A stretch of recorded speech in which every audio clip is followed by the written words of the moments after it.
not over. The battle's just beginning. Go suit up inside your armor, cause the future's unrelenting. Remember that this life ain't only just for living. Keep a watch over your back because the world is unforgiving. What you've done till now is just a calm before the storm. Like Hiroshima, this life will drop bombs before it warns. With each and every day, I think I am in pretty good shape here. So we can... oh, what you drinking? Can you read that? Oh, yeah, Sweet Baby Jesus. It is a peanut butter chocolate porter.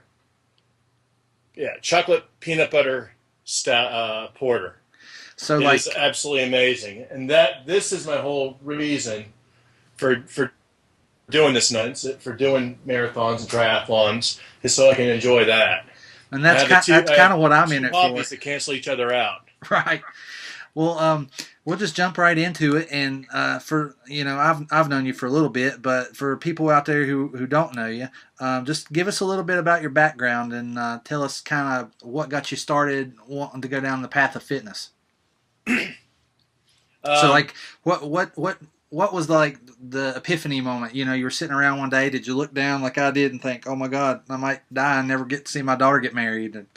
Oh yeah. Well, I mean, I had this amazing belly. I mean, you could set a remote control and stuff on it. And, a built-in shelf. I had one of those.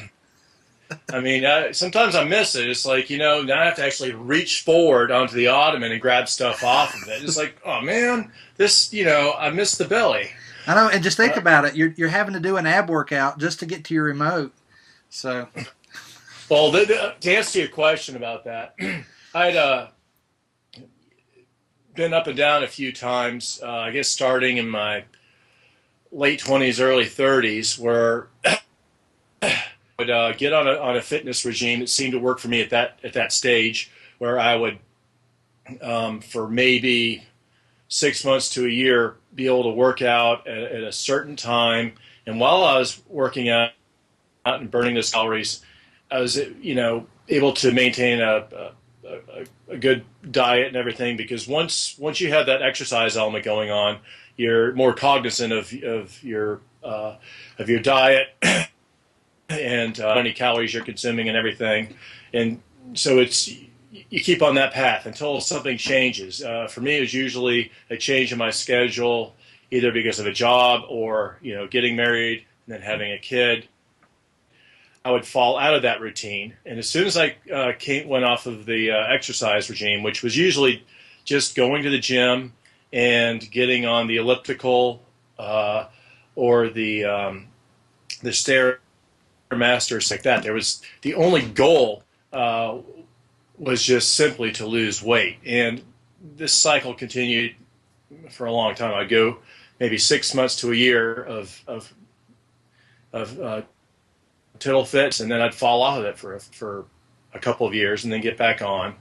What was your heaviest? Would you say what the heaviest weight you were ever at? The heaviest was just before I started this before I got into really got into it about 2.5 years ago. I was about 245, maybe up to 250. Yeah, that's kind of like me. I was 255.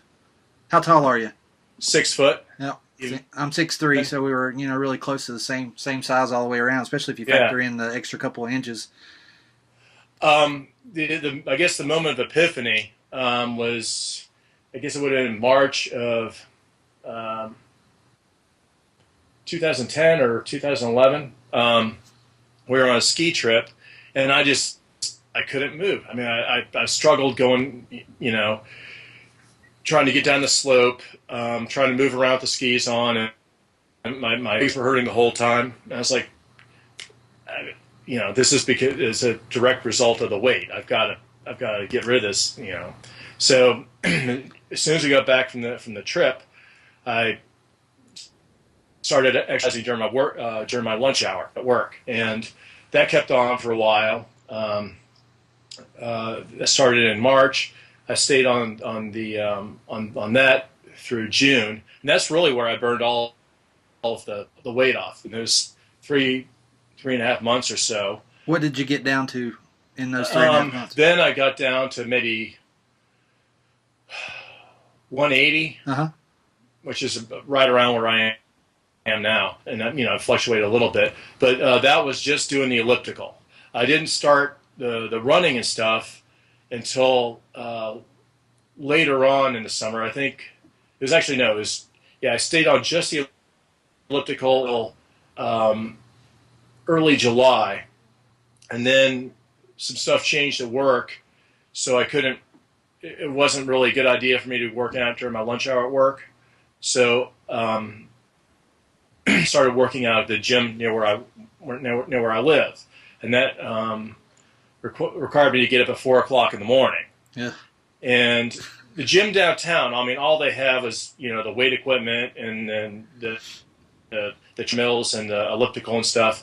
But the gym near where we live is a full gym. They have swimming, and a full pool and everything else.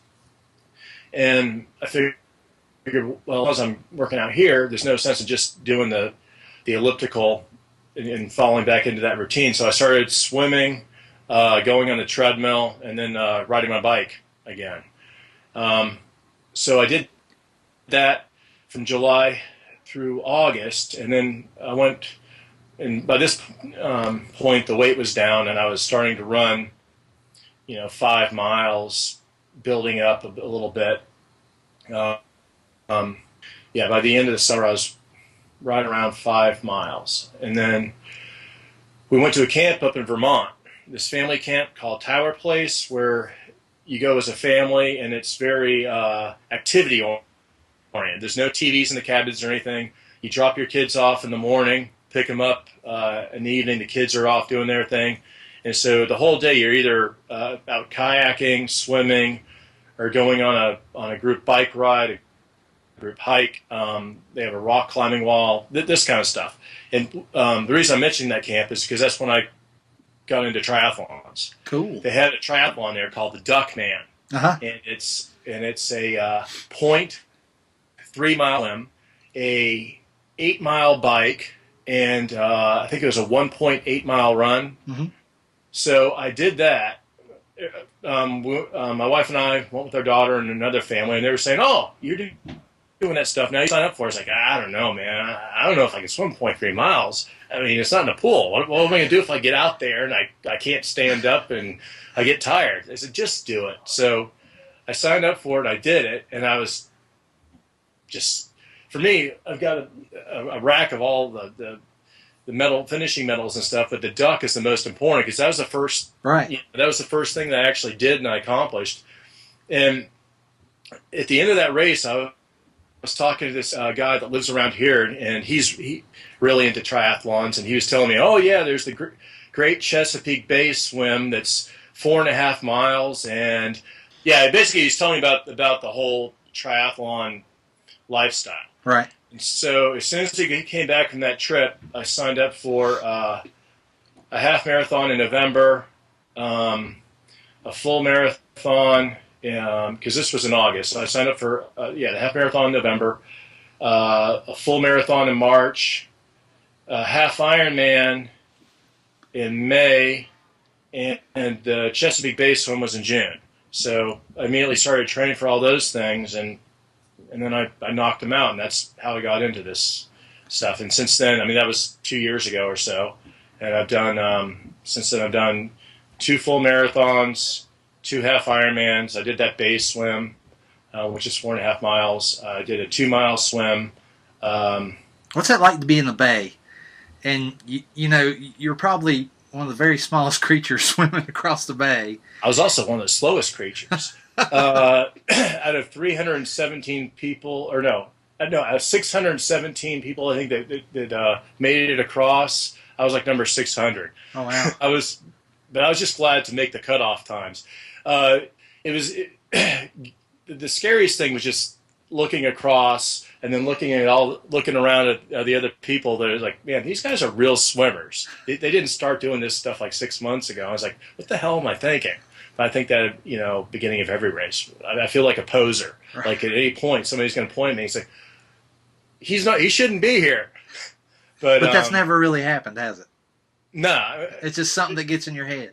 And Yeah. that kind of leads me to a question. Was there any point in this whole journey where you kind of thought to yourself, I'm just like, the heck with it. I can't do this, or I don't want to do this anymore? Or did you ever have any kind of downtrodden moment, or did it all just work out for you where you just kind of sailed through it? I don't think I've been in it long enough for that to happen yet. So overall, how long would you say? Well, this past summer, building up for the Ironman, because this past summer's been tough for the family, because the weekends I'm having to spend one whole day out on the bike riding, and another pretty much a half a day running, just to build up for the full Iron. And that's tough because you want to do stuff with the family. Just go hiking or spend time with the family, and they're off doing their stuff, and you're training. Yeah. So it's like my wife says, it's a second job. There's no way I'm gonna be doing another full Iron in the foreseeable future, because that's it's just too much. Yeah. But I think most of the other events that I train for, I can mostly train for just during the week, from like 4 a.m. to 7 or whatever. Well, as far as results go, like, what is your best finish in any of these things? Oh, God. And do they do them by, like, age? Or they? Yeah, they do age groups, and my goal is always just to finish. Right. And I'm usually in the bottom third of pretty much any distance race that I've done. The only time I've for the shorter races, for the 5Ks, some of those I've finished pretty well. And then there's a small sprint triathlon nearby that's kind of for beginners. And I've taken third in my age group on that. Oh, awesome. But like I said, it's small. And my goal at this point is just to go out there and have fun and just to finish. I mean, for the 70 mile, for the half irons, my time this year, that's the other thing, is you when you start off in these, I mean, I know a lot of people that have started off that are in my triathlon group that start off winning them right away, because they're really fit people. I mean, they're super fast. They were already excelling in one of the three disciplines, either swimming or running or biking or whatever. But hell, I'm slow in all three of them. The only event that I'm really good at is the couch. I mean, I'm awesome at the couch. Hey, let me tell you, if that was an Olympic sport, I would be there. But you just go there and finish and be glad with your time. And then the next time you do that same distance, try to improve on it. And I've been improving constantly, consistently in my marathon time. My first year was just under a 5 hour. Last year was 4:40. So I'm thinking, next year, I'd like to get down below 4 hours for marathon. Which, I mean, people that run marathons, that's nothing. What's a great time for the marathon? We'll not say great. Let's just say somebody who is in awesome shape for a 32-year-old. What would be a really good time? Oh, I don't know. I guess probably in the low threes. Yeah. See, this is all new to me, and I would have no idea going out there. And I know that right now I'm sitting on about my best is about a 12-minute mile for 2 miles. So that's what I started at. I was doing 12-minute miles, and I was like pretty happy with that. Yeah. My wife is gearing up for her. She's done I think 3 5Ks. She's doing a 10K the week after I do my Iron. And she's rocking about a 10-minute mile. Wow. I mean, we're both in our mid-40s, and there's nothing wrong with that. No. I remember some time ago, I was probably in my late 20s at the time. This has been a while. We saw something on TV that Oprah Winfrey, in the height of her training, ran an 8-minute mile.